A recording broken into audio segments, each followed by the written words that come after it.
So they passed the overtime rule. We were just talking about it a second ago. My opinion, good move. You? Yeah, I mean, I think it makes sense. Most equitable rule possible while, maintaining some health and safety standards and trying to avoid the games going forever. I think it was a good kind of middle ground. Took the overtime from 15 to 10 minutes, but both teams get a possession. I think, whoever wins, if you finish a game and you have no dispute over who should or should not have won, I think it's generally a good thing. And so, I thought it was a good move. I want to specifically get to the Bears. Okay. How much do you think they bettered themselves with their moves, the 2 trades for the offensive linemen, and then the 3 big signings in free agency? Yeah, I mean, I think the Bears already had a pretty solid roster. I think it was really just, can you fix the offensive line? Can you make sure that Caleb is not, running for his life every snap, and make sure that he is in a position to succeed? So you go in, you pull off 2 trades, including one for I would say potential Hall of Famer, future Hall of Famer. Tune and Bears fans will learn this. I mean, he is a very, very, very good player. So good that you almost don't even notice him, which is, sort of what you want. But coming in, solidifying the offensive line, that was obviously a huge goal. And it was interesting, too, how they did it, because the overall talent in free agency at offensive line was not great. I mean, you had a couple left tackles. Obviously, Ronnie Stanley never got to free agency. And as far as the guards went, you have, Will Fries, who's a good one, but was injured. And so it's like, how do they do it? Well, they went and pulled off 2 trades that I think, Jonah Jackson, everyone sort of knew was up. Tooney, maybe not. That was a pretty smart way to do it, and I do think they made themselves better. Dahlman's signing was huge for them, too. I mean, heck, they haven't had a solid center that they could depend on since Olin Kreutz. Yeah, and at that position especially, it's expensive. One of the highest paid centers in the NFL.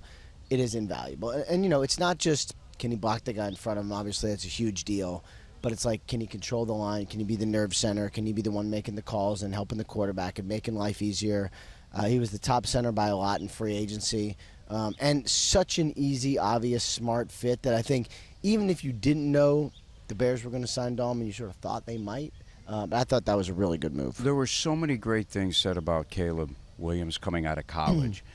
And then he gets sacked 68 times and goes through 3 offensive coordinators last year. Is it fair to judge him on that rookie season as we get ready for round 2 with Ben Johnson? Well, I mean, it's look, your resume is what your resume is, right? So everything he did last year, it's all out there. It's all on tape. It's all part of the resume, part of the program, right? That's okay. I don't know that he did anything last year. Like, if you're a Bears fan, you believe Caleb Williams would be the franchise quarterback. I don't believe he did anything to take you off that. He took care of the ball. He was smart. He got sacked too much. He looked like a rookie sometimes. Other times he looked like a savvy veteran, and it looked like he had it all together. He showed a lot of toughness, showed a lot of leadership.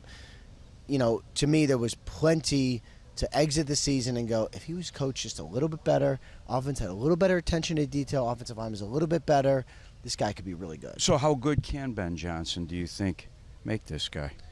Really good. The talent is as high as it gets. I think, and Ben Johnson has done an incredible job as an offensive coordinator. Now, head coach is a different job, obviously. But as an offensive coordinator, he has made Jared Goff go from being someone who was sort of on the scrap heap to a thriving quarterback in the NFL. Caleb Williams is more talented.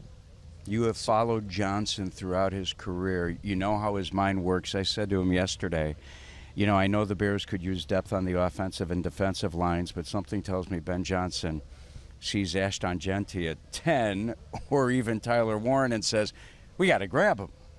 Yeah, I think that is true, but I don't know that the Bears need anything, right? Like, I think they can go into this draft being like, we will take the best player on our board and the most highly rated player on our board, and whatever position is, that's okay. Now, I don't think that's too early to take Ashton Genty if he's there.